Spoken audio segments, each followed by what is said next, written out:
Bueno, tenemos que conocer la definición clásica de probabilidad, porque si no, no podríamos calcular probabilidades.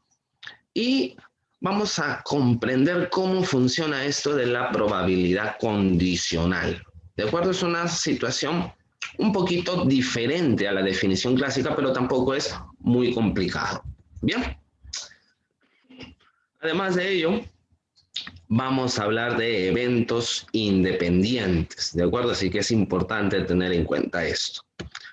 Muy bien, vamos a ver, la probabilidad cuando aparece como, digamos, el resultado de poder establecer de alguna manera un criterio matemático, un criterio fiable para saber si un juego de apuestas puede o no ganarse y qué tan fácil o qué tan difícil es ganarse.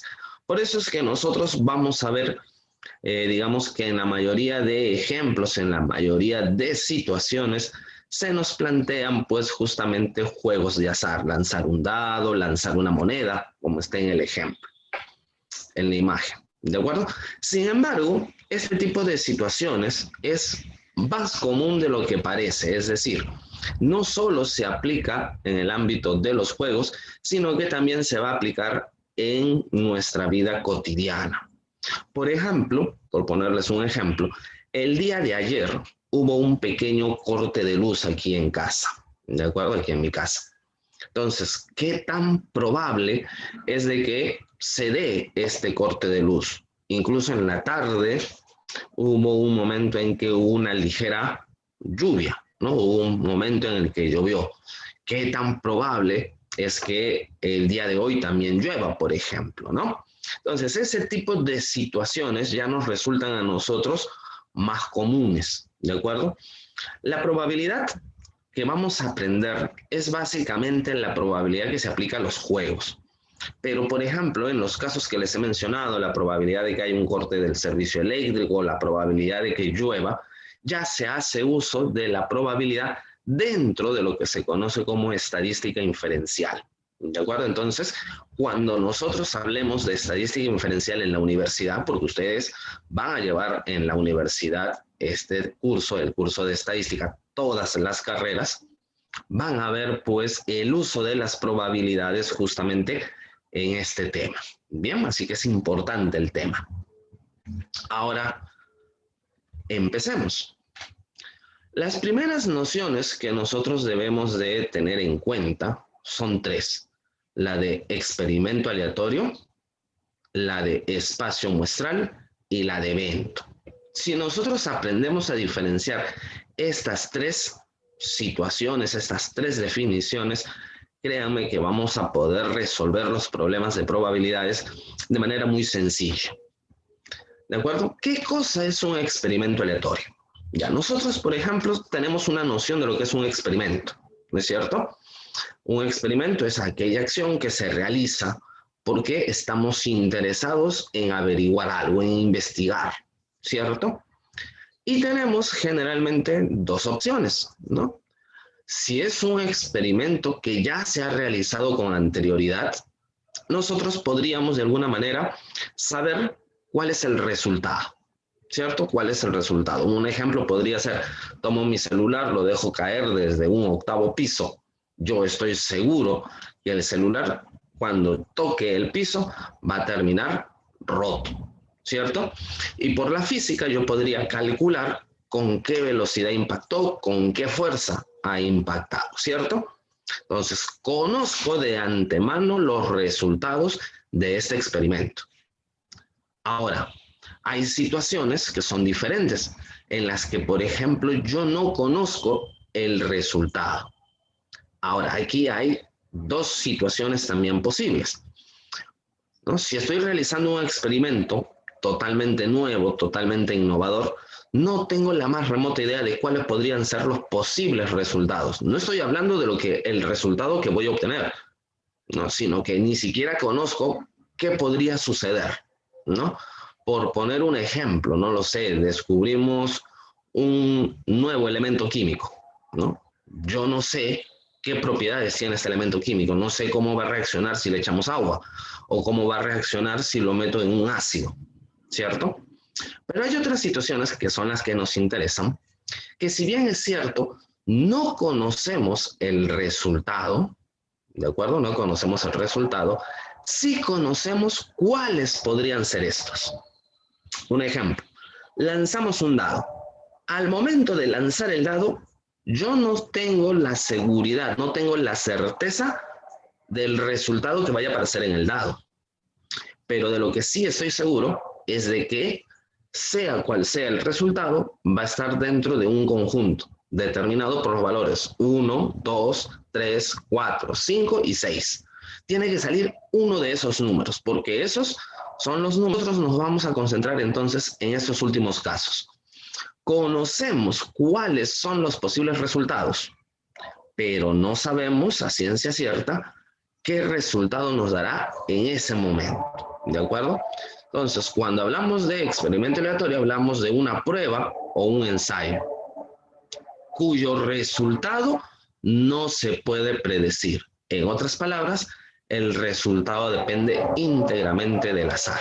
Bien, un ejemplo ahí tenemos clásico de lanzar un dado y observar el puntaje que aparece en la cara superior. Muy bien, lanzamos 2 monedas también, ¿no? Al lanzar 2 monedas, tenemos una situación en la que no sabemos cuál será el resultado. Debería de salirnos cara o sello, de eso estamos totalmente seguros. Pero nos saldrán 2 caras, nos saldrán 2 sellos, nos saldrá un sello y una cara, no lo sabemos.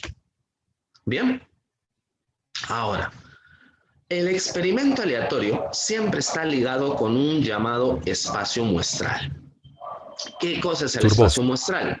Es un conjunto que está conformado por los posibles resultados que yo vaya a obtener al llevar a cabo un experimento aleatorio.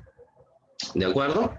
Entonces, si nosotros lanzamos el dado, sabemos que su espacio muestral va a ir desde el 1 hasta el 6, todos los números naturales del 1 al 6. ¿No es cierto? Si lanzamos una moneda, o bueno, en este caso 2 monedas, los resultados, si contabilizamos el orden, pueden ser cara cara, cara sello, sello cara, sello sello. ¿No es cierto? Entonces tenemos conocimiento de cuáles pueden ser esos resultados. Ahora, al experimento aleatorio lo vamos a representar siempre con la letra epsilon, mientras que al espacio muestral lo vamos a representar con la letra omega. ¿De acuerdo? Sin embargo, como estábamos hablando al inicio, esto de la probabilidad proviene de lo que es los juegos de azar, las apuestas. Y en un juego de azar hay reglas que te permiten a ti ganar, hay condiciones que te permiten ganar. ¿No es cierto? De repente, al lanzar el dado, tiene que salirme un 6. O de repente, al lanzar estas 2 monedas, yo necesito que las 2 sean sello, por ejemplo. ¿Bien? Entonces, nosotros estamos interesados no en todos los resultados, porque no todos los resultados nos permiten ganar el juego. Estamos interesados en algunos de esos resultados. Puede ser en uno, puede ser en más de uno. ¿De acuerdo?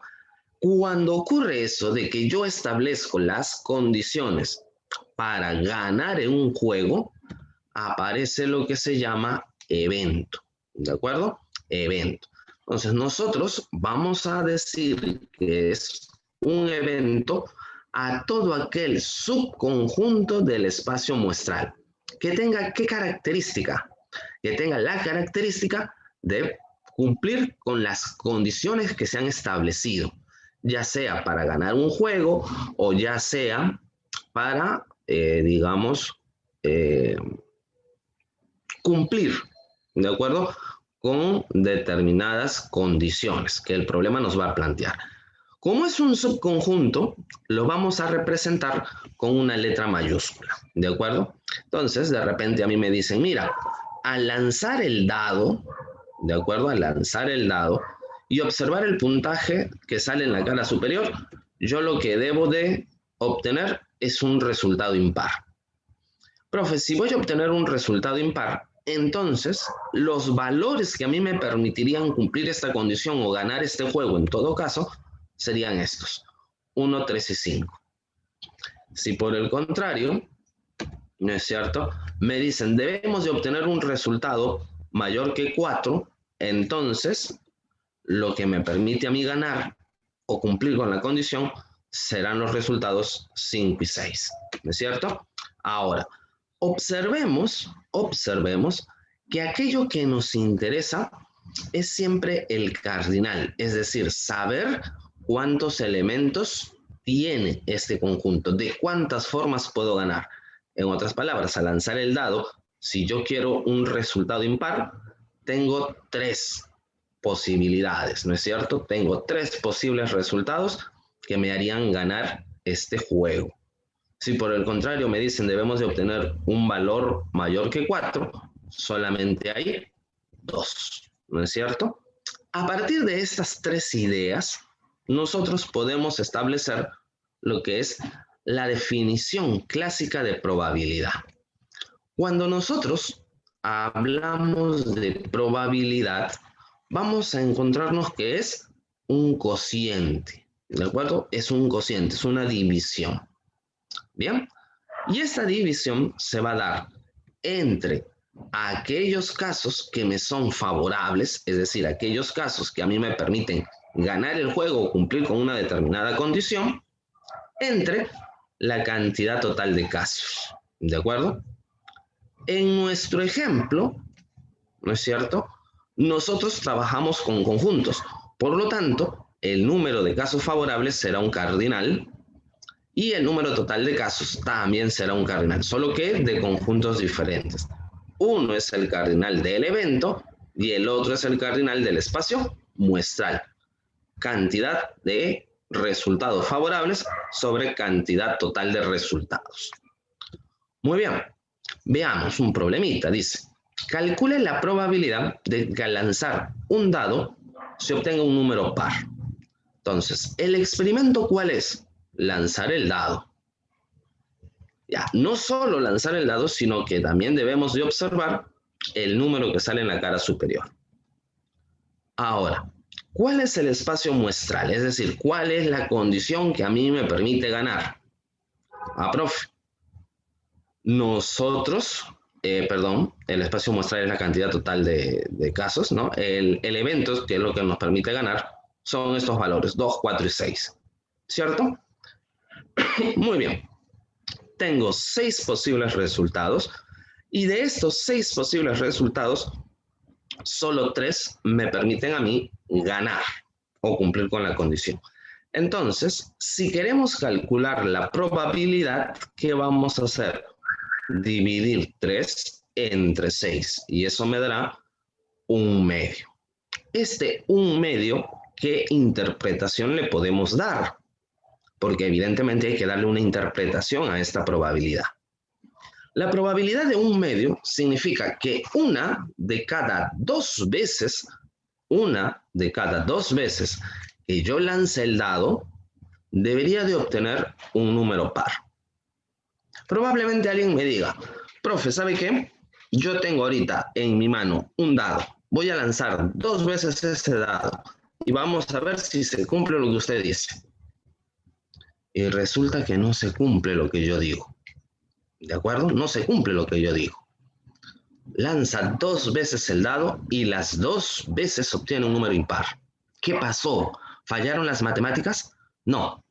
Lo que ocurre es que este valor es un valor promedio que solo vamos a alcanzar cuando la cantidad de veces que hayamos realizado el experimento sea muy grande. Es decir, si yo lanzo 40 veces el dado, es posible que de estas 40 veces, 18 de ellas aparezca un número par. Profe, pero no es la mitad, no es el 50%, como por aquí nos dice Dennis o nos dice Kenneth. No es el 50% de las veces, no, es cierto.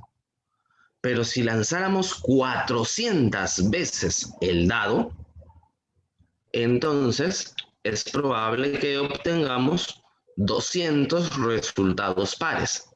Mientras mayor sea la cantidad de veces que nosotros lancemos el dado o realicemos el experimento, más cercano estaremos a este valor. En algunas ocasiones estaremos por debajo del valor y en otras ocasiones estaremos por encima del valor, porque así como al lanzar 2 veces el dado puede ser que nos salgan 2 veces consecutivas un número impar, podría ser que las 2 veces obtengamos un resultado par y se cumple con la condición, ¿no? Entonces tengamos en cuenta ese criterio, esa idea. Las probabilidades funcionan solo cuando la cantidad de veces que se lleva a cabo el evento o el experimento es muy grande, ¿de acuerdo? Si no, no nos va a arrojar este valor. Bien. Entonces, es un valor promedio. Otra aplicación. Dice, calcule la probabilidad del que al lanzar 2 monedas, esta vez ya son 2 monedas, resulte al menos un sello. Al menos un sello. ¿Cuál es el experimento? El experimento es lanzar 2 monedas. Muy bien. ¿Cuál es el espacio muestral? Profe, el espacio muestral es este.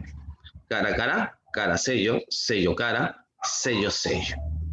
¿Cuál es el evento? El evento es que hayan al menos dice un sello. Profe, ahí un sello, porque es cara sello. Podría ser sello cara, pero ese es el mínimo. Podemos aumentar la cantidad de sellos. Profe, ahora son 2 sellos, como mínimo un sello. Muy bien, ¿cuál sería la probabilidad? Profe, la probabilidad es 3 de un total de 4, 3 cuartos, o en otras palabras, el 75% de las veces, ¿no es cierto? Vamos a obtener lo que nos piden. Pero siempre y cuando, recuerda, lancemos las monedas una cantidad considerable de veces, o como dice Kenneth, en promedio. Bien. Ahora, nosotros en muchas ocasiones vamos a utilizar la expresión fraccionaria para la probabilidad. En muchos otros casos, en lugar de la expresión fraccionaria, utilizaremos la expresión decimal y es perfectamente válida, ¿de acuerdo? O bien como fracción o bien como decimal. Generalmente esta segunda forma es la más utilizada. ¿Por qué? Porque si yo corro 2 posiciones, la coma decimal, perdón, se convierte automáticamente en tanto por ciento. 0,75 es 75%, ¿no es cierto? Aquí es un medio que sería 0,5. 0,5 significa 50%. Bien. A ver. Vamos a ver algunas situaciones que conocemos con el nombre de eventos particulares. ¿De acuerdo? Imaginemos esta situación. Imaginemos que tenemos que lanzar un dado nuevamente. ¿De acuerdo? Y ahora me dicen, vamos a hablar de evento imposible. Ya, el evento imposible es aquella situación, aquel subconjunto que no tiene elementos, porque lo que me están pidiendo es un imposible. ¿De acuerdo? Por poner un ejemplo, podría decirme, para ganar un juego, toma un dado normal, lánzalo, y para que ganes debe de salir 9. Si te sale 9 al lanzar un dado, te doy $1.000.000. Eso jamás va a ocurrir, ¿no es cierto? Porque un dado normal va desde el 1 hasta el 6, ¿no es cierto? Entonces, ¿cuál es la probabilidad de un evento imposible?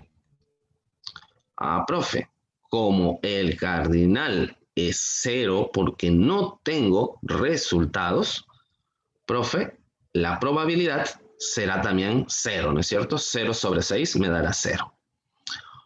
En el otro caso, en el otro extremo, tengo lo que llamamos un evento seguro. ¿De acuerdo? Alexander ya se había emocionado.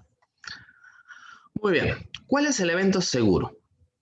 El evento seguro es aquel que no importa cuál sea el resultado, siempre gana. Me pueden decir, ¿sabes qué? Lanza un dado y vas a ganar siempre y cuando obtengas como resultado un número natural. Basta que sea un número natural. Menor que 7.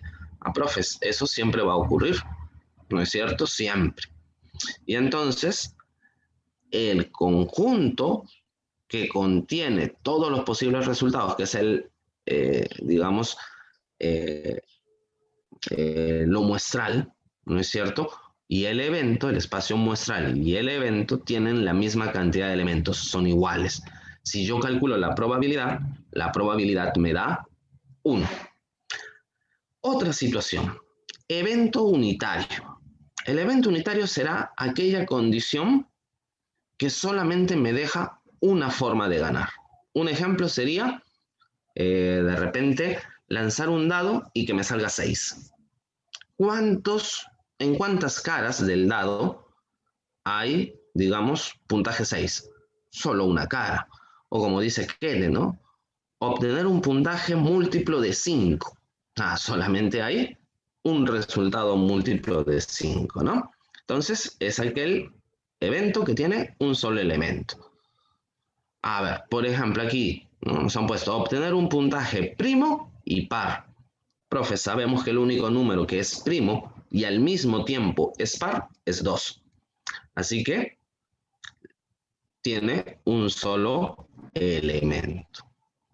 ¿Qué propiedades podemos encontrarnos cuando estudiamos probabilidades? Ya, vamos a ver. Siempre va a ocurrir esto, ¿de acuerdo? La probabilidad como mínimo va a ser 0, que es cuando el evento es imposible, cuando no hay una solución o un resultado que cumpla con las condiciones. Y como máximo será 1, siempre y cuando yo pueda trabajar con todos los resultados, porque todos los resultados cumplen las condiciones. ¿Bien? La probabilidad siempre está encerrada en este intervalo. Nunca la probabilidad será mayor que 1, nunca será negativa. Bien, así que si en un cálculo a nosotros nos sale un resultado mayor que 1, de antemano el cálculo está mal hecho. Habrá que revisarlo. Muy bien, recuerda que cuando la probabilidad es 0, es un evento imposible. Cuando la probabilidad es 1, le llamamos evento seguro. La segunda propiedad. Cuando nosotros calculamos la probabilidad de aquello que no queremos, aquello que no cumple con la condición, y lo sumamos con la probabilidad de aquello que queremos o aquello que cumple con la condición, el resultado siempre será 1. ¿De acuerdo? Lo que no quiero más lo que quiero sumados da 1. A partir de ahí yo puedo calcular esta expresión. La probabilidad del complemento de mi evento, que es aquello que no me interesa, se puede calcular como 1 menos la probabilidad de aquello que me interesa. ¿Bien? Esta propiedad es particularmente útil, ¿de acuerdo? Recuerda que en la clase anterior, cuando vimos análisis combinatorio, hablábamos, por ejemplo, de 2 personas que no se sienten juntas. ¿Y cómo calculábamos que 2 personas no se sienten juntas? Lo hacíamos restando, ¿no es cierto? Al total de casos le restábamos la cantidad de formas en que estas 2 personas se sentaban juntas. Entonces, si al total le quito aquello que no quiero, ¿con qué me quedo? Con aquello que quiero. Muy bien, eso sucede aquí también. Muy bien. Además, si yo tengo 2 eventos, puedo calcular la probabilidad de la unión de esta manera. Profe, ¿qué cosa es la probabilidad de la unión? Muy sencillo. Recuerda que A y B son eventos y estos eventos son conjuntos. Por lo tanto, si son conjuntos, podemos aplicar las mismas operaciones que nosotros aplicábamos a los conjuntos. Operación de unión. Puede que ocurra el evento A, puede que ocurra el evento B o puede que ocurran los 2 al mismo tiempo. ¿Bien? También podríamos hablar de la intersección de A y B. ¿Cómo calcularía la intersección de A y B? Profe, usted quiere que ocurra A, pero al mismo tiempo debe de ocurrir B. Los 2 deben de ocurrir de manera simultánea. Acuérdate que cuando 2 eventos ocurren de manera simultánea, ¿qué hacíamos? Multiplicábamos, ¿no es cierto? Entonces podríamos decir que la probabilidad de la intersección es su producto. Pero también podría hablar de la sustracción, podría hablar de la diferencia simétrica, ¿de acuerdo? En el caso, por ejemplo, de la sustracción, A menos B, quiero que ocurra solo A, no puede ocurrir A y B. tengo que quitarle A y B. En la diferencia simétrica, solo ocurre A o solo ocurre B. No pueden ocurrir los dos al mismo tiempo. ¿Bien? Entonces, tengamos en cuenta estas ideas. Vamos a trabajar en muchas ocasiones con estas operaciones de conjuntos. ¿Bien?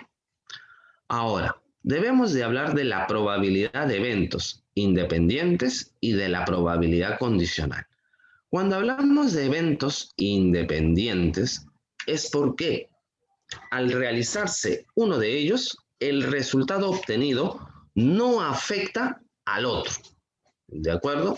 Un ejemplo. Tengo dos personas que van a rendir el mismo examen. ¿De acuerdo? La probabilidad de que el primero apruebe este examen no afecta para nada la probabilidad que tiene el segundo estudiante. El segundo estudiante puede aprobar o puede desaprobar el examen, ¿cierto? Deme un ratito, por favor. No afecta para nada al resultado del otro, ¿no? El caso que les puse de las dos personas que rendían examen, ¿no? Si el primero aprueba o desaprueba, el segundo no le afecta, ¿no es cierto? Puede aprobar o desaprobar igual. Sin embargo, hay situaciones en las que sí son dependientes. Un ejemplo sería, a ver, si tú estudias, tienes una mayor probabilidad de aprobar, ¿cierto? Entonces, el hecho de que yo realice una acción previa me condiciona la segunda acción.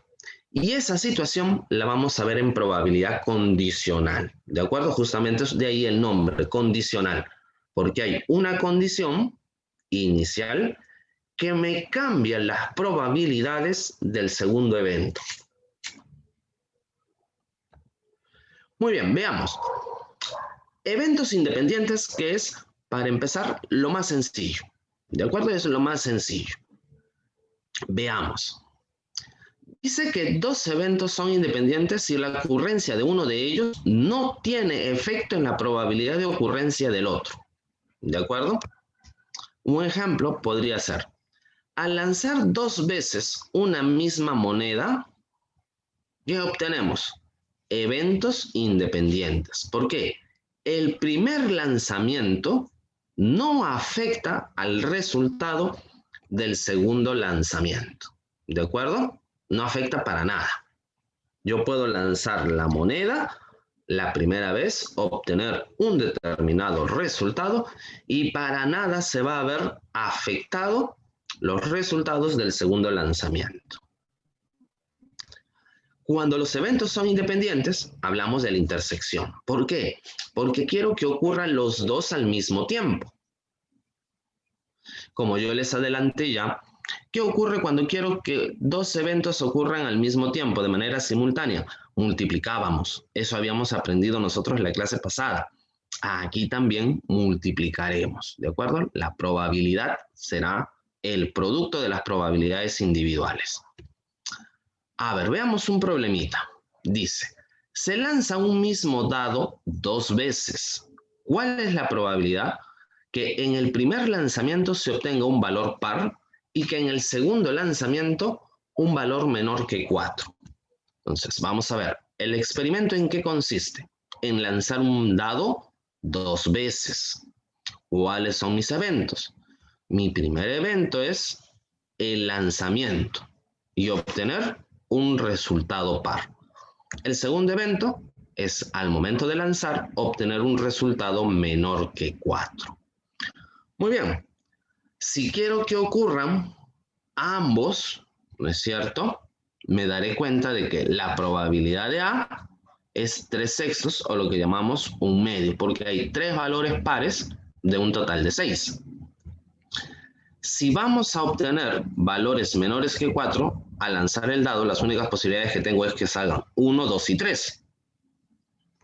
Por lo tanto, también hay tres respuestas favorables, ¿no es cierto? Así que la probabilidad de B también sería un medio. Queremos que ocurran los dos al mismo tiempo, ¿cierto? Y como queremos que ocurran los dos al mismo tiempo, dado que son independientes, uno no afecta al otro, entonces habrá que multiplicar, ¿no? 1/2 por 1/2 y eso será 1/4, ¿no? O en otras palabras, 25%, ¿no? El 25% de las veces, en promedio, cumpliremos con la condición que nos dicen, obtener un valor par en el primer lanzamiento y obtener un valor menor que 4 en el segundo. ¿Bien? Ahora, ¿qué ocurre si hay condiciones? Es decir, ¿qué ocurre si es que la probabilidad de un evento condiciona al otro? Es decir, son dependientes. Muy bien. Vamos a ver.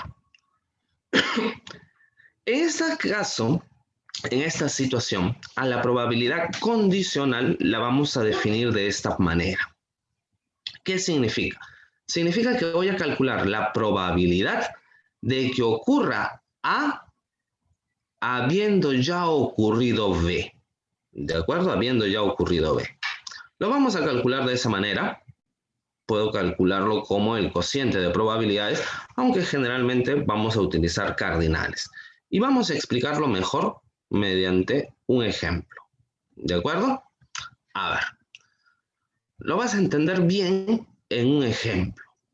Dice, ¿cuál es la probabilidad de que al lanzar un dado, el puntaje obtenido sea impar, dado que resultó un número primo?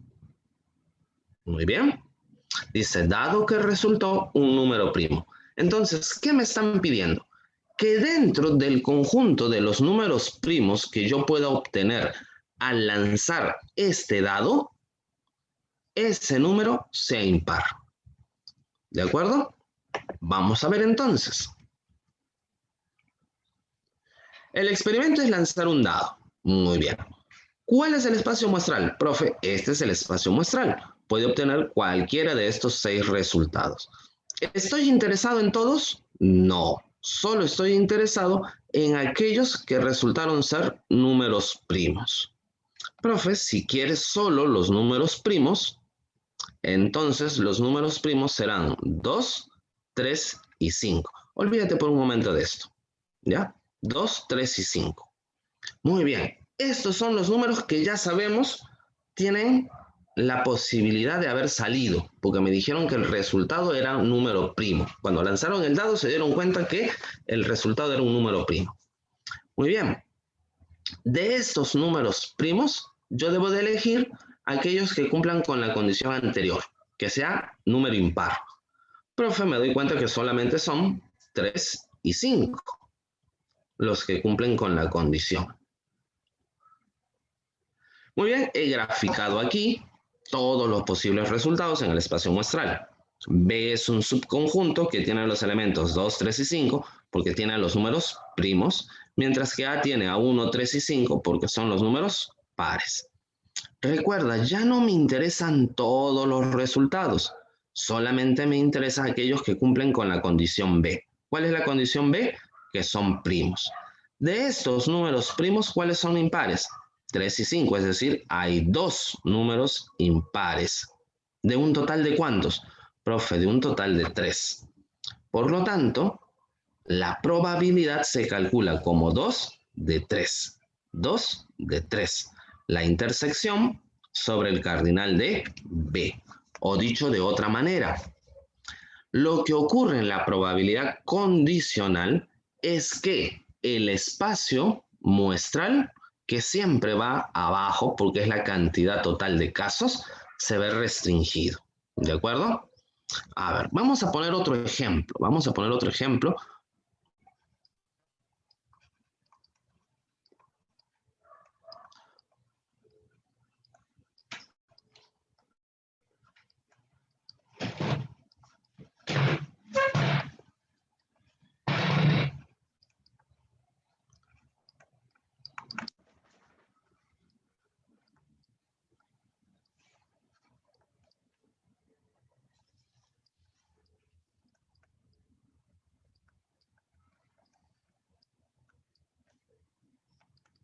Tenemos aquí un ejemplo, ¿de acuerdo? Dice, se tiene un grupo de 40 estudiantes, de los cuales 30 son mujeres. Si de los 40 estudiantes se sabe que 5 varones y 12 mujeres desaprobaron el último examen, calcule la probabilidad de que al elegir un alumno, este haya desaprobado si se sabe que fue mujer. ¿De acuerdo? Entonces, veamos. Nosotros tendríamos esta situación que podríamos poner perfectamente en un recuadro. ¿De acuerdo? Para entendernos mejor. A ver. En nuestro cuadro, perdón, qué feo cuadro. En nuestro cuadro podríamos decir lo siguiente. Hay un grupo de varones y hay un grupo de mujeres. ¿Cuántas mujeres son? Son 30 mujeres. Pero como hay 40 personas en total, se entiende de que son 10 varones los que están en este grupo. Ahora, hay un grupo de aprobados y hay un grupo de desaprobados. ¿Bien? Ahora, si nosotros consideramos los datos que nos dan, dice que hay 5 varones desaprobados y 12 mujeres desaprobadas. Profe, como eran 10 varones en total, hay otros 5 que aprobaron y hay 18 mujeres aprobadas. Muy bien, pero veamos. A nosotros nos dicen que debemos de calcular la probabilidad de que al elegir un alumno, éste haya desaprobado. Si se sabe que fue mujer, en otras palabras, ¿me interesa el grupo formado por los varones? No, profe, esto no le interesa, no está tomándolo en cuenta. Solo está tomando en cuenta al grupo de las mujeres. Entonces, podemos decir que cuando hablamos del grupo de las mujeres, ellas son 30. Cuando hablamos de las mujeres que desaprobaron el examen, nos damos cuenta de que ellas son 12. Entonces, de las mujeres que hay en esta aula, en este grupo de estudiantes, ¿cuántas de ellas han desaprobado? Profe, desaprobaron 12 de un total de 30, ¿no es cierto? 12 de 30. Y con ello, nosotros calculamos lo que nos pidieron. La probabilidad de las mujeres que desaprobaron. Profe, aquí tiene sexta, sexta. Sexta 2, sexta 5. 2/5 se escribe, profe, como 0,4. O lo que es equivalente a hablar del 40%. ¿No es cierto?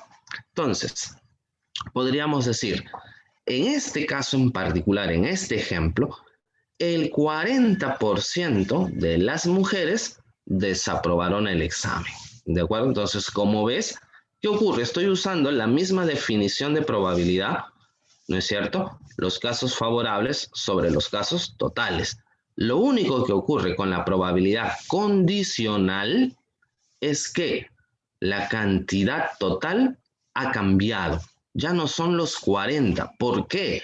Porque me concentro solo en aquel grupo que cumple la primera condición. ¿Cuál es el grupo que cumple la primera condición? El de ser mujer. 30 mujeres. Solo me fijo en las mujeres, para nada en los varones.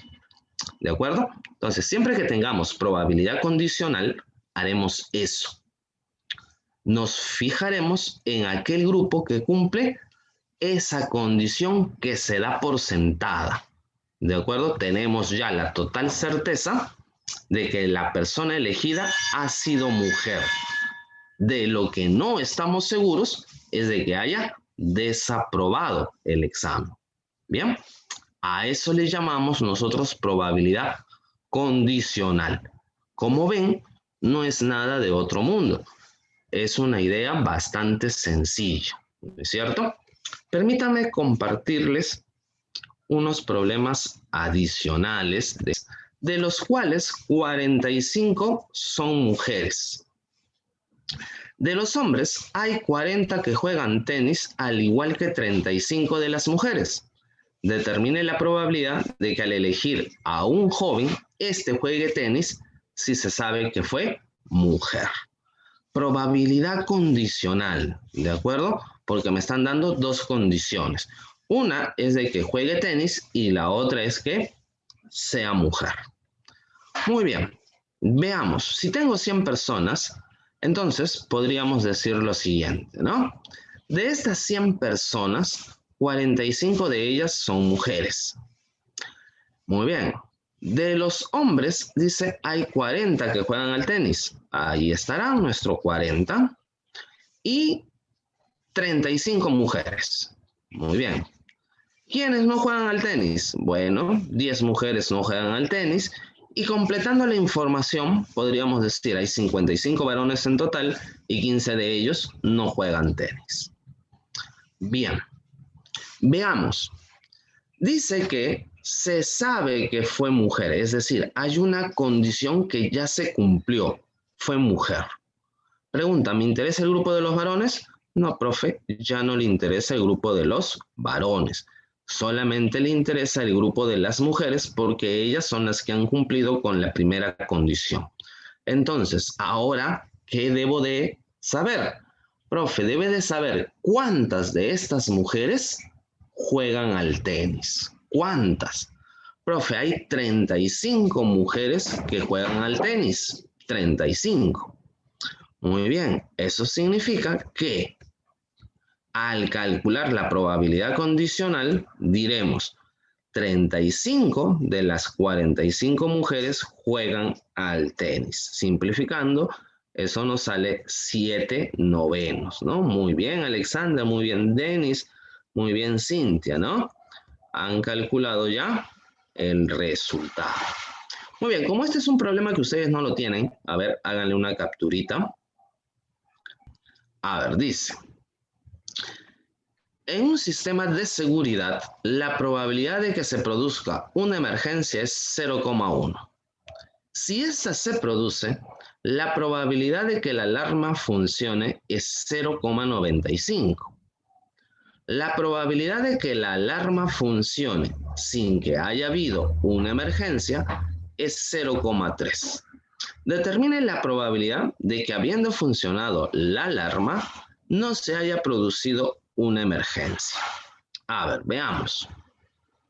Vamos a ordenar la información, ¿ya?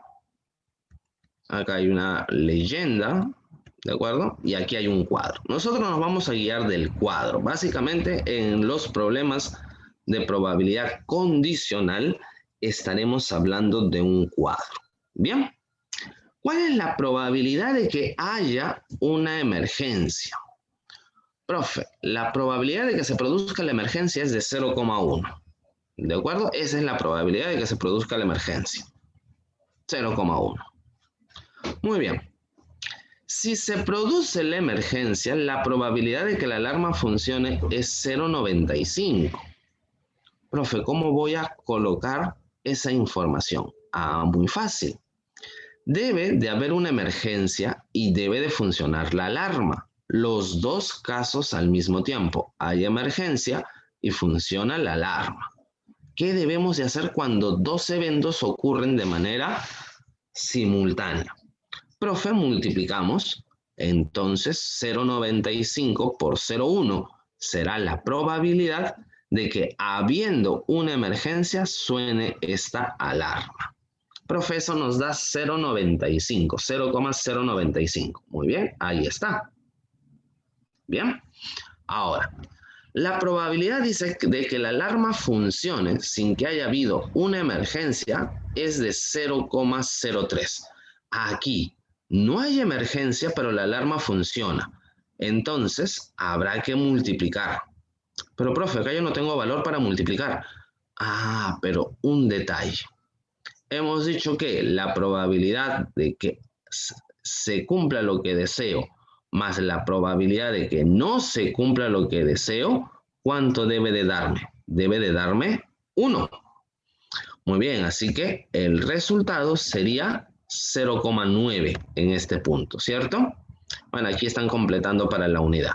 Y ahora ya soy capaz de calcular esto, ¿no es cierto?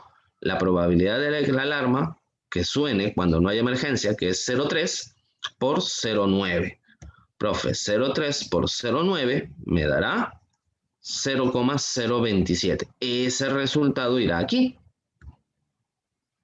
Profe, y por una diferencia, podría calcular qué ocurre cuando no suena la alarma y cuando no hay emergencia. Profe, eso es 0,873. Muy bien. Ya tengo mis datos. Bien, ya tengo mis datos. Pero veamos, nos dice, determine la probabilidad de que habiendo funcionado la alarma, no se haya producido una emergencia. Profe, la alarma ha funcionado, la alarma ya funcionó. ¿De acuerdo? La alarma ya funcionó. Entonces, me interesa solo cuando la alarma funcione. Este otro valor de que cuando la alarma no funcione no me interesa.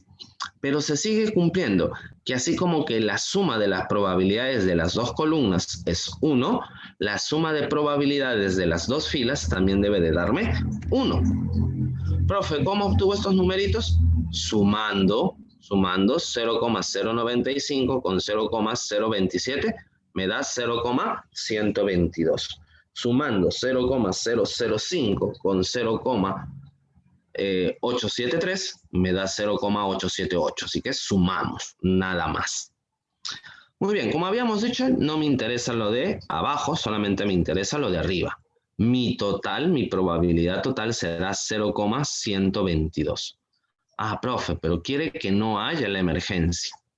Por lo tanto, podríamos decir 0,027, porque no se produce la emergencia, entre 0,122 porque sonó la alarma. Al hacer este cálculo, ¿no es cierto? Saldría 27 sobre 122, ¿no? Que es la clave A.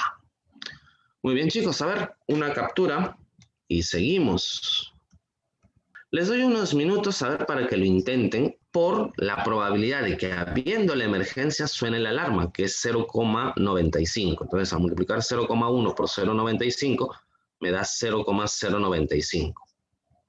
¿De acuerdo? Y el 0,027 me daba porque había la probabilidad de que no se produjera la emergencia, que era 0,9, y si no se produce la emergencia, la probabilidad de que suene la alarma era 0,03. Al multiplicar 0,03 por 0,9 me da 0,27. ¿Por qué multiplico?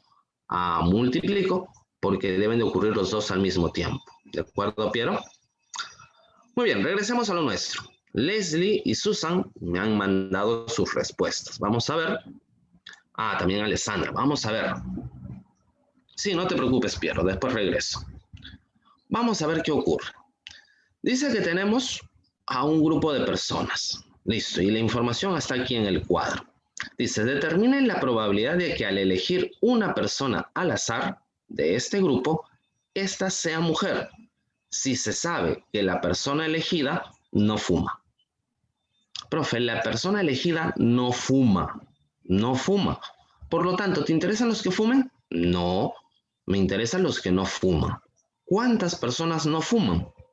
21. 9 más 12. 21 personas no fuman. Y de este grupo de personas que no fuman, ¿qué te interesa? Que sea mujer. ¿Y cuántas mujeres no fuman? 12. Por lo tanto, será 12 sobre 21. 12 sobre 21. Profe, vamos a ver. Está por aquí, ¿no es cierto? Y tenemos ahí 12 sobre 21. Simplificando tercia a tercia, el resultado nos debe de dar 4 séptimos, ¿no? 4 séptimos. En este caso, la clave es D. Muy bien, Xiaomi, muy bien, Piero. ¿De acuerdo? La captura. Mira que estoy multiplicando 0,95 porque es el dato por 0,1, porque las dos deben de ocurrir al mismo tiempo. 0,95 por 0,1. Luego, por una cuestión de cálculo, por diferencia con la unidad, sé que cuando no hay emergencia es 0,9, pero este 0,9 lo multiplicaré por 0,03, 0,3 por 0,9 para que me dé 0,027. Bien, Listo, a ver, dejo de comparar la suma total, que es 0,1, ¿no? A 0,095, ¿cuánto le tengo que sumar para que me dé 0,1? Le tengo que sumar 0,005. Sí, ¿de acuerdo? Siempre la suma de las dos celdas me tiene que dar la suma total de la columna. ¿Bien? Muy bien, chicos. A ver, nos toca ver la práctica dirigida. Ya estamos más de una hora en clase, así que vamos a hacer un breve receso, muchachos. Son 11:04 de la mañana. Vamos a tomarnos unos minutos de receso. Regresamos. Monedas al aire. ¿Cuál es la probabilidad de obtener 3 caras y 2 sellos? Vamos a ver, muchachos. Si nosotros lanzamos 5 monedas al aire, ¿de acuerdo? Habría que determinar cuáles son los posibles resultados. Entonces, veamos. Nuestro experimento consiste justamente en lanzar las 5 monedas y el evento que nos interesa es obtener 3 caras y 2 sellos. Muy bien. Profe, ahí están mis 3 caras y ahí están mis 2 sellos. Así debe de funcionar. Esto es lo que yo necesito. ¿De acuerdo? Pero a ver, pensemos de la siguiente manera. ¿Necesariamente tienen que salir en este orden? Es decir, primero tienen que aparecer las 3 caras y luego los 2 sellos. No, ¿no es cierto? Podría ser que, por ejemplo, la primera sea cara, la segunda sea cara, pero la tercera sea sello y la última sea cara, ¿no es cierto? Podría suceder. Entonces me voy dando cuenta de que al momento de lanzar las monedas, el orden en el que yo obtenga los resultados va a interesar. Pero también me doy cuenta que si cambio esta moneda por esta moneda, siendo ambas caras, yo no me voy a dar cuenta del cambio. Eso significa que estoy trabajando con permutación con elementos repetidos. Si yo quiero saber de cuántas formas voy a obtener 3 caras y 2 sellos, entonces debo de pensar así. 5 factorial sobre 3 factorial por 2 factorial. ¿Qué cosa es esto que está haciendo aquí, profe? Lo que estoy haciendo aquí es ordenar todos los posibles resultados. ¿Está bien? Los estoy ordenando. Pero a ver, el resultado que yo obtenga en la primera moneda, ¿influye en el resultado de la segunda moneda? No, no es cierto. El resultado de la primera no tiene por qué influir en la segunda. Y esta no influirá en la tercera. La tercera no influye en la cuarta y la cuarta no influye en la quinta. Eso significa que considerando a las monedas por separado, nos damos cuenta que las probabilidades, ¿cómo son? Independientes, ¿no es cierto? Son probabilidades independientes. Si son probabilidades independientes, se entiende que lo que voy a hacer es multiplicar la probabilidad de cada una de ellas. Es decir, cuando yo lance la primera moneda, bueno, es cierto, acá hay 10 casos. Cuando yo lanzo la primera moneda, ¿no es cierto? Vamos a tener, por ejemplo, un medio. Cuando lance la segunda moneda, un medio. Cuando lance la tercera moneda, un medio. Cuando lance la cuarta moneda, un medio. Cuando lance la quinta moneda, un medio. ¿Cierto? Listo. A ver, veamos qué sucede, porque tenemos siempre varias formas de resolver el problema.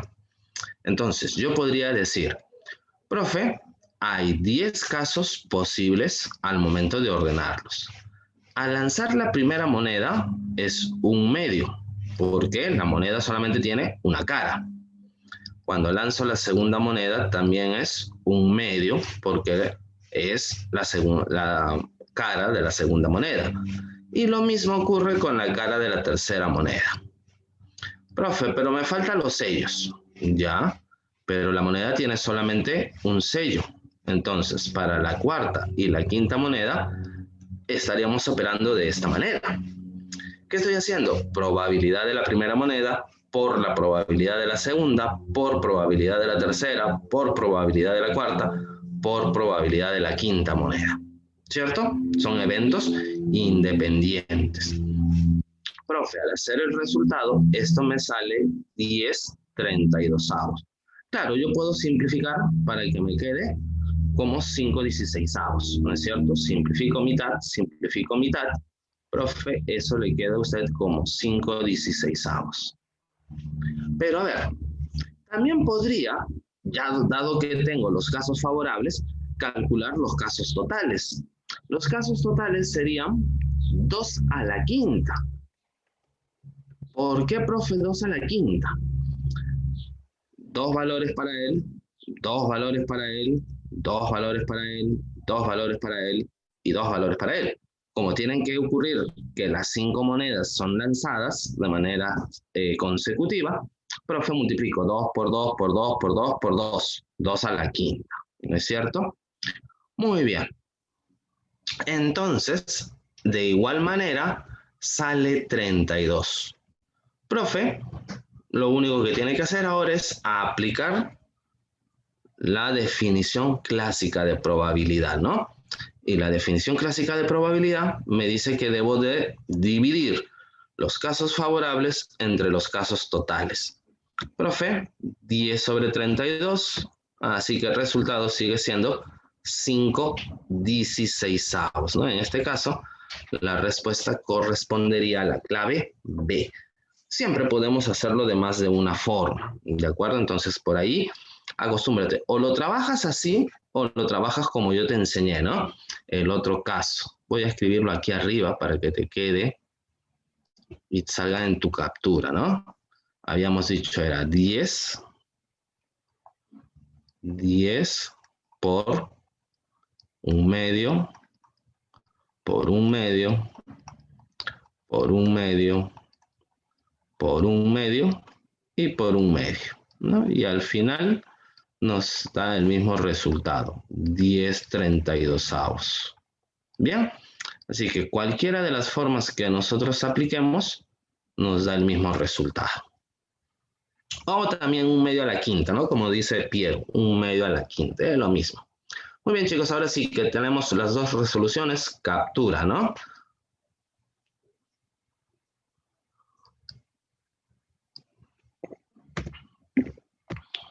Dice, se tiene un lote de 10 vacunas contra la COVID-19, de las cuales 3 son defectuosas. Si se elige al azar 2 vacunas, ¿cuál es la probabilidad de obtener una defectuosa y una no defectuosa? Veamos. Tenemos aquí nuestras 10 vacunas, ¿de acuerdo? De estas 10 vacunas que tenemos, hay 3 que son defectuosas.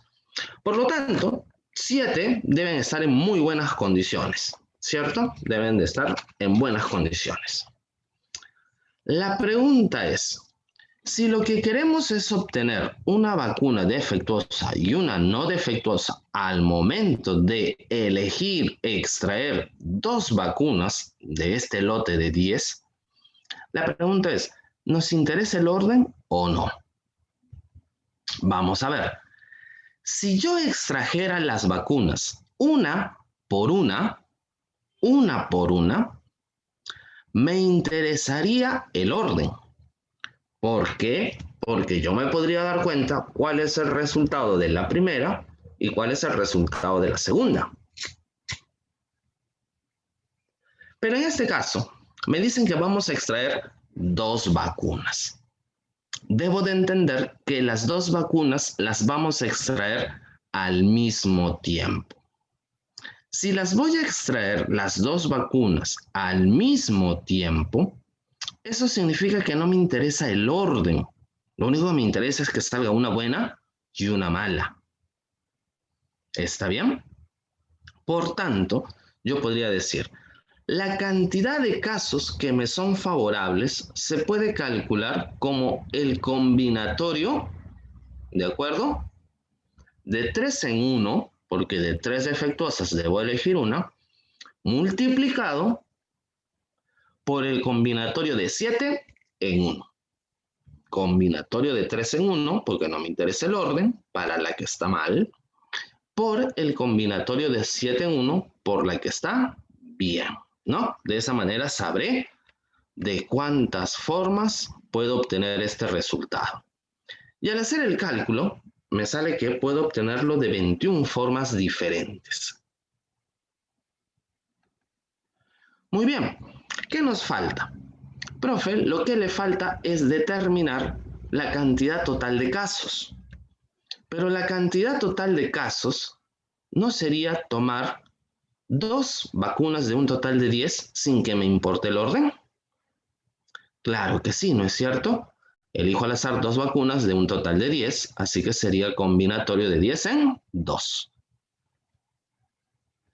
Haciendo los cálculos, eso me sale 45.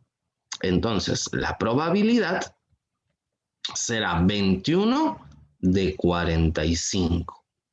De 21 formas obtengo lo que me piden, una defectuosa y una no defectuosa, sin importarme el orden, y hay 45 formas en total. Simplificamos, 7 quinceavos, ¿no? La respuesta, como bien decía Denis, es A. Muy bien, chicos, captura. A ver, captura. ¿Qué pasaría, qué sucedería, si es que nosotros sacáramos la vacuna de una en una? De una en una. ¿Cuál sería la probabilidad? ¿Cambiaría? ¿Sería otro el resultado?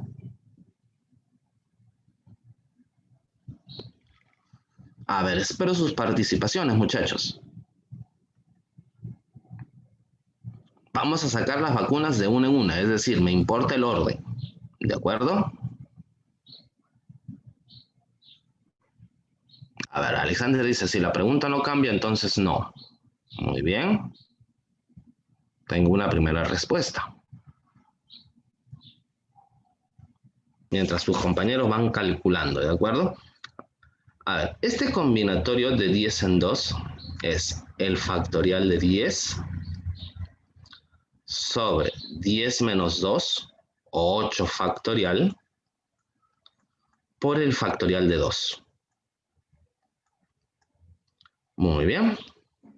El 10 factorial lo podría escribir como 8 factorial por 9 por 10 sobre 8 factorial por 2 factorial. De tal manera que el factorial de 8 con el factorial de 8 se va. Factorial de 2 vale 2, así que 10 entre 2 es 5 por 9. Esto nos da 45. ¿De acuerdo? Es de la fórmula de la clase pasada. La fórmula de la clase pasada. No te preocupes, Alexander, no te preocupes. Para eso estamos, para aprender. Muy bien. ¿Cómo va la cosa? ¿Sale lo mismo? Sí, ¿no? Debería de salir lo mismo. A ver, vamos a ver. Vamos a ver qué ocurre. Permítanme aquí encima. A ver, vamos a ver. Imaginemos, como hemos dicho, que el orden importa. Bien. Entonces, si se extrae una a una. Si la extraigo de uno en uno, el orden importa. Bien, el orden importa. Entonces, tengo dos posibilidades ante todo. ¿Cuáles serían esas dos posibilidades? Serían las siguientes. Sería, primero sale la mala, luego sale la buena, o primero sale la buena y luego sale la mala. Bien, ya, aquí es una I, ¿no? Una I. A ver, veamos. Podríamos resolverlo de esta manera. Como son dos casos, multiplicaríamos por 2. ¿Y cómo sería? Profe, hay que elegir la mala. Hay que elegir la mala. Profe, yo tengo 3 vacunas que están en malas condiciones y de esas 3 elijo una. Así que, profe, yo tengo 3 posibles resultados. Para la buena, son 7 buenas y yo elijo una, así que tengo 7 posibles resultados. ¿Está bien? Este 3 y este 7 también lo podríamos calcular como la permutación de 3 en 1 por la permutación de 7 en 1. Te va a salir siempre el mismo resultado. ¿De acuerdo? Muy bien. ¿Sobre cuánto? Vamos a averiguar. Nosotros tenemos 10 vacunas y de estas 10 vacunas necesitamos 2. La permutación de 10 en 2 nos daría automáticamente 90. 2 por 21. Voy a escribirlo así. Si simplifico, me quedaría 21 de 45, que es exactamente el mismo resultado, ¿no? 7 de 15. Podríamos resolverlo de otra manera. A ver, tenemos 2 casos. ¿De acuerdo? A ver, en el primer caso, tengo 3 vacunas malas de un total de 10. ¿Cierto? 3 vacunas de un total de 10. Esa sería la probabilidad. Ahora bien, nosotros podríamos sacar la segunda vacuna, que son 7 vacunas buenas, pero de un total de ¿cuánto? Ya no un total de 10, sino un total de 9. ¿Por qué un total de 9? Porque tenía 10 vacunas inicialmente. Escogí una de ellas. ¿Cuántas me quedan? Me quedan 9. Multiplico porque tienen que salir las 2 vacunas al mismo tiempo, ¿no? Y el resultado siempre nos va a dar 7 quinceavos, ¿no? De cualquiera de las 3 formas puedo hacer el cálculo. Entonces tengamos en cuenta ello. A veces es útil hacerlo de esta última forma, ¿no? Calculando las probabilidades una por una. En algunos casos puedo usar permutación. En otros casos, bueno, lo resuelvo de esta manera. ¿Bien? A ver, captura muchachos a esto que no están. Voy a borrar. 3 varones y 2 mujeres se van al cine y encuentran una fila libre con 5 asientos. Si ellos eligen al azar sus asientos, ¿cuál es la probabilidad de que los varones y las mujeres queden en forma alternada? A ver, vamos a ver muchachos, vamos a ver. Nosotros tenemos 5 personas, ¿no es cierto? Y 5 asientos. Ahí están los 5 asientos y las 5 personas. 2 mujeres, y 3 varones. Queremos que varones y mujeres queden sentados de forma alternada. Eso significaría que la disposición tendría que ser así. Los varones necesariamente están sentados en los lugares impares, primero, tercero y quinto lugar, mientras que las mujeres están sentadas en los lugares pares, segundo y cuarto lugar. Muy bien.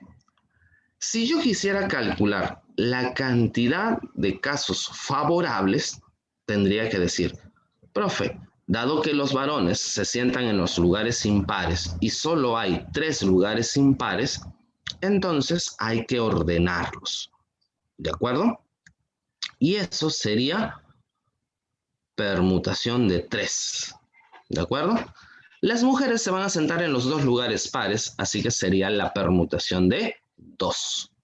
Bien, esto lo escribimos así, ¿no? Permutación de 3 varones en 3 asientos. Permutación de 3 en 3, 3 factorial. Permutación de 2 mujeres en 2 asientos. Permutación de 2 en 2, 2 factorial. En otras palabras, hay 12 formas, ¿no? 6 por 2, 12 formas de que ocurra que varones y mujeres se sienten de manera alternada.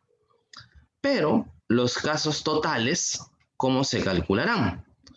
Profe, los casos totales implicaría que varones y mujeres se sienten en el orden que quieran. Y si van a sentarse en el orden que ellos quieren, será la permutación de 5 en 5. 5 personas en 5 asientos. Eso es 120. Cuestión de dividir 12 entre 120. Eso nos dará un décimo. ¿No es cierto? Y entonces la respuesta es B. ¿No es cierto? B. Captura, muchachos. Dice, una pareja de esposos con 4 hijos se van al cine y encuentran una fila de 6 asientos.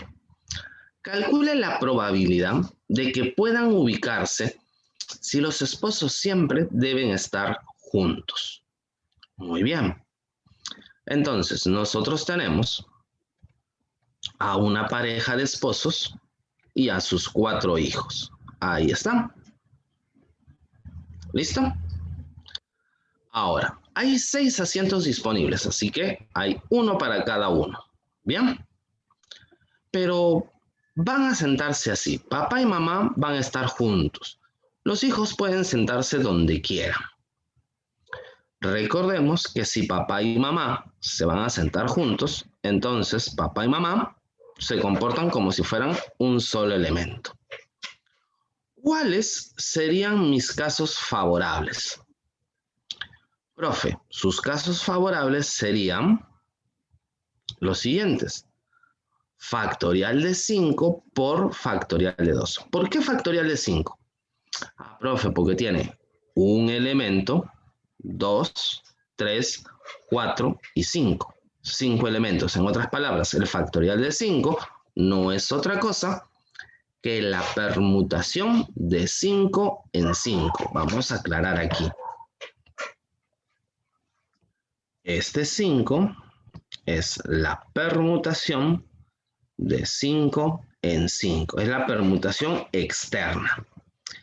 El factorial de 2 es el resultado de la permutación de 2 en 2. ¿Por qué? Recuerda, papá y mamá pueden cambiar de asientos entre ellos. ¿Y el factorial de 6? El factorial de 6 no es más que la permutación de 6 en 6. Porque si se sentaran en el orden que ellos quieren, sin que papá y mamá estén juntos, entonces tendríamos 6 elementos en 6 asientos disponibles, ¿no? Haciendo los cálculos, ¿no es cierto? ¿Cuánto nos dará el resultado? Profe, nos dará un tercio, ¿no? Un tercio. La respuesta entonces, D. Muy bien. Aleatoriamente, un número de 15 cifras que sumen 133. Señale la probabilidad de que resulte un número capicúa. Muy bien. Necesitamos un numeral de 15 cifras que sume 133. Ya, olvídate por un momento de que sea capicúa. Queremos que la suma de cifras sea 133.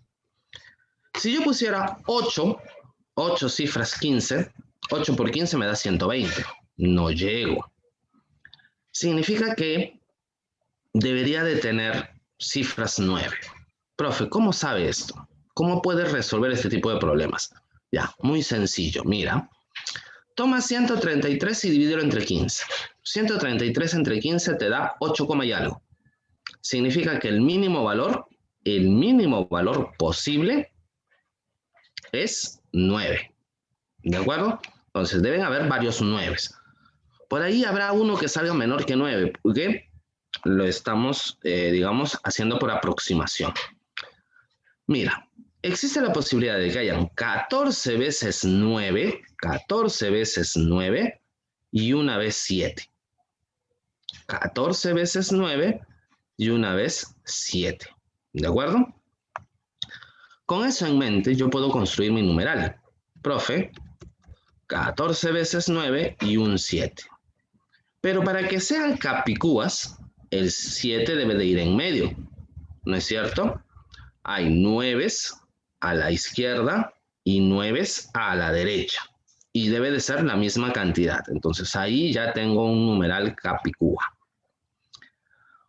¿Hay alguna otra forma con estas cifras que estoy presentando aquí de poder obtener un numeral capicúa? No, muy bien, no hay más formas, ¿no es cierto? No existen más formas. Entonces, ¿cuántos numerales capicúas tenemos? Profe, solamente hay un único numeral capicúa. ¿De acuerdo? Un único numeral capicúa. Pero ¿cuántos casos hay para esta situación? Para esta que estamos viendo. ¿Cuántos casos hay? Profe, yo me doy cuenta de que hay 15 numerales. ¿Cómo me doy cuenta, profe, de que hay 15 numerales? El 7 puede estar al inicio, en el primer lugar. Puede estar en el segundo, puede estar en el tercero, cuarto, quinto, y así sucesivamente hasta llegar al 15º lugar. Entonces hay 15 posibilidades, ¿cierto? Pero hay otro caso que debo de tomar en cuenta. Podría ser de que sean 13 veces 9 y 2 veces 8. También resulta viable. Me da 133. ¿De cuántas formas puedo formar entonces mi numeral? Profe, usted puede formar su numeral de esta manera. Aquí tengo un numeral capicúa. Bien. Pero el 8, que está al inicio y está al final, podría cambiar de lugar. Podría estar en el segundo y en el penúltimo lugar. Podría estar en el tercero y el antepenúltimo. ¿No es cierto? Podría estar en el cuarto y en el transantepenúltimo. Y así sucesivamente. Muy bien. ¿De cuántas formas diferentes entonces puedo obtener yo un numeral capicúa? Bueno. Eso dependerá del 8, que se mueva, ¿no?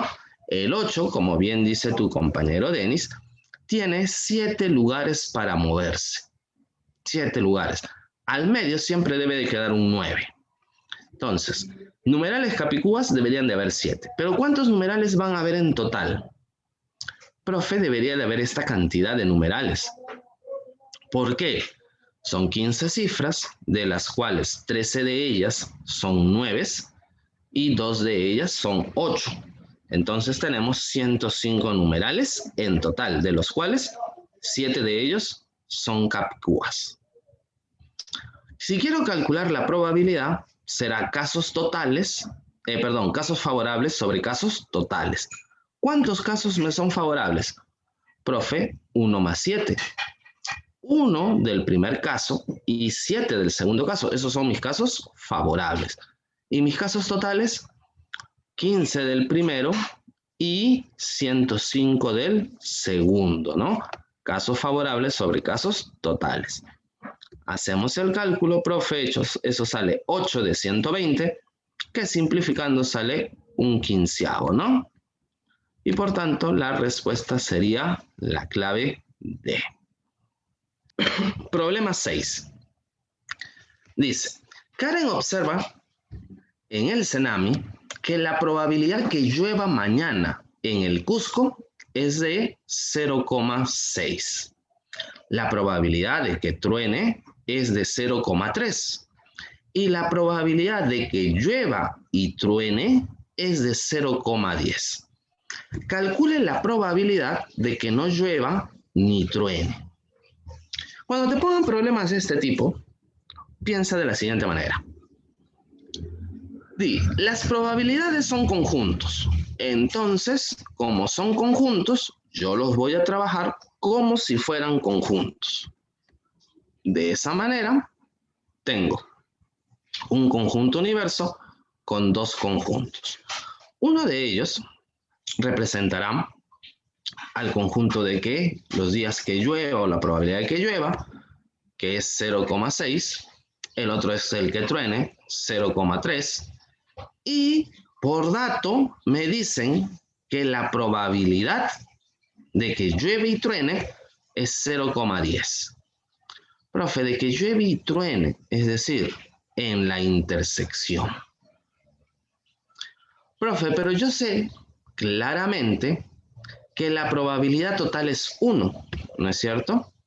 Bueno, puedo completar teniendo en cuenta que la probabilidad de todas las regiones me da 1. Muy bien. Ahora, eso significa que la suma de todo debe de darme 1. X es la probabilidad de que no llueva y no truene, ¿no? Acá no va a llover ni va a tronar. Muy bien. Haciendo nuestros cálculos, ¿cuánto saldría el resultado? Profe, X valdría 0,20, ¿no? 0,20. En este caso, la decía la A. Muy bien, Denis, muy bien. Tengas situaciones como esa, yo te recomiendo, trabájalas como conjuntos, trabájalas siempre como conjuntos, que son más sencillas. Acuérdate, las probabilidades de dónde han surgido, de trabajar con conjuntos, y por lo tanto, puedo aplicarle todo lo que sé de conjuntos. ¿Bien? Captura, muchachos. Ustedes ya saben cómo fue o cómo es las dificultades que tenemos, pero sin embargo se han revisado y estas son las correcciones que debemos de tener en cuenta, ¿de acuerdo? Sí, Denis, también lo podemos trabajar con tanto por ciento, ¿sí? En lugar de poner 0,6, 60%, en lugar de poner 0,3, 30%, en lugar de 0,10, 10%, igual. La suma al final tiene que darnos 100%, ¿no? Muy bien, chicos. Nos queda tiempo, así que ¿cuánto saldría?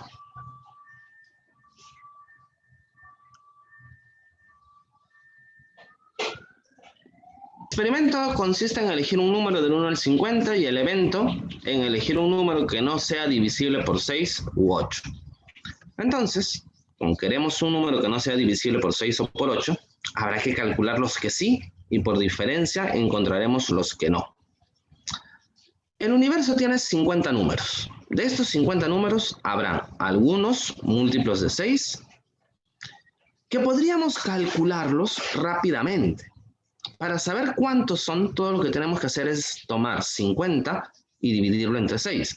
50 entre 6 me daría 8, y algo. Así que hay 8 números que son múltiplos de 6. Para múltiplos de 8 hacemos algo similar, ¿no? 50 entre 8, 6 y algo, así que hay 6 números. En la intersección, múltiplos de quiénes están. Profe, los múltiplos de 24, ¿cierto?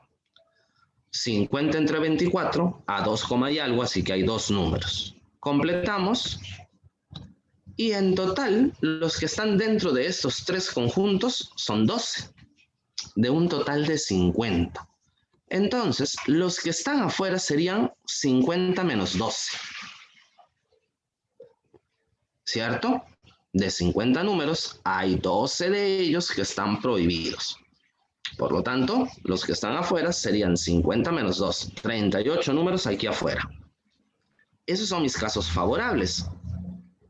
Mis casos totales son 50, 38 de 50, y eso nos daría 19/25, ¿no? Muy bien, Denis, muy bien. ¿No? 19/25. A ver, captura, muchachos. Tenemos una situación particular.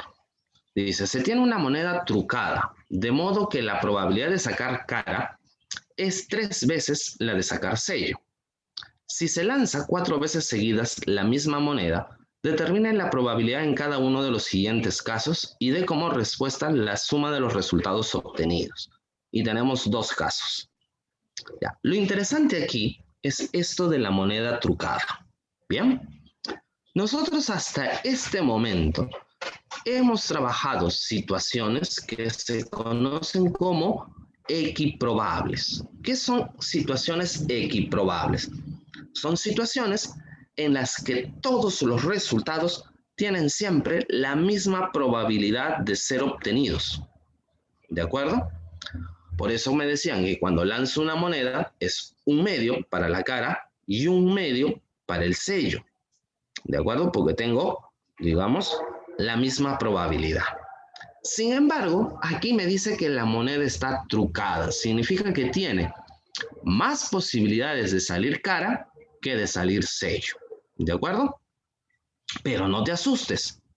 Recuerda que la probabilidad, cuando yo sumo la probabilidad de la cara más la probabilidad del sello, el resultado debe de darme siempre 1. Muy bien, Piero, muy bien.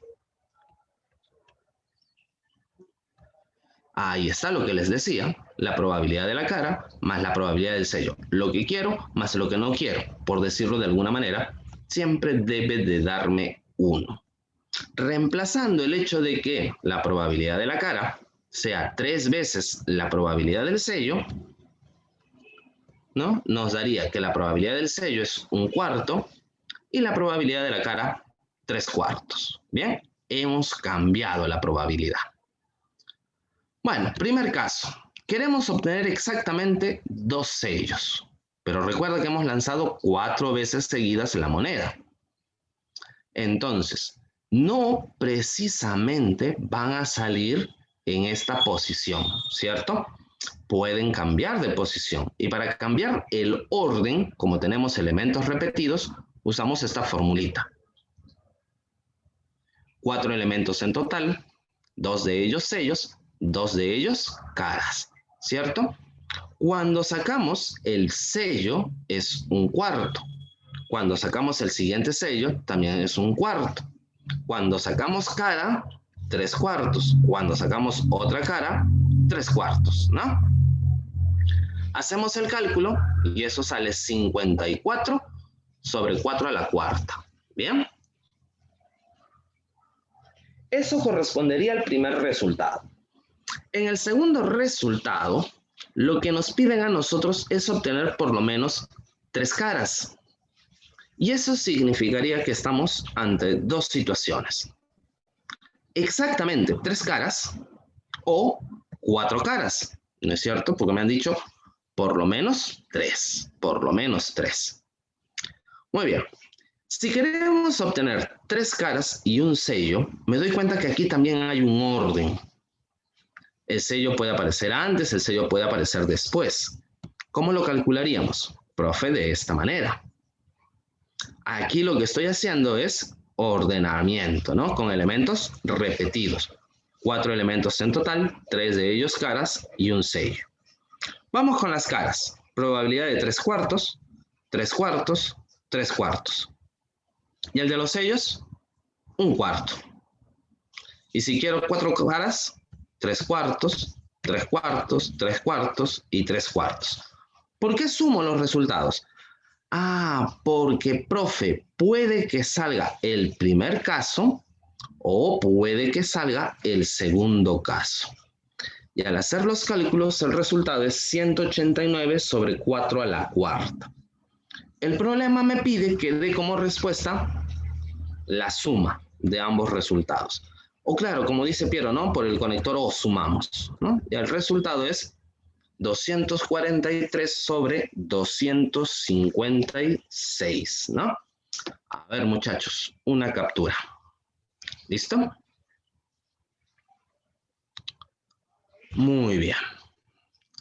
Bien, chicos, implica el hecho de la práctica. Si nosotros no practicamos, no podemos aprender matemáticas. Así que, por favor, sigan practicando. No se queden simplemente con lo que les hemos mostrado, ¿de acuerdo? Es corto en realidad el tiempo para poder mostrarle todas las posibilidades o todos los tipos de problemas que hay, ¿de acuerdo? Muy bien, chicos, les deseo que estos días sea de unión familiar, que estén ahí ustedes con la familia compartiendo, ¿listo? Y esperemos encontrarnos en el repaso. Gracias por tus palabras, Valeria, y un gusto. Cuídense mucho, ¿de acuerdo? Cuídense mucho.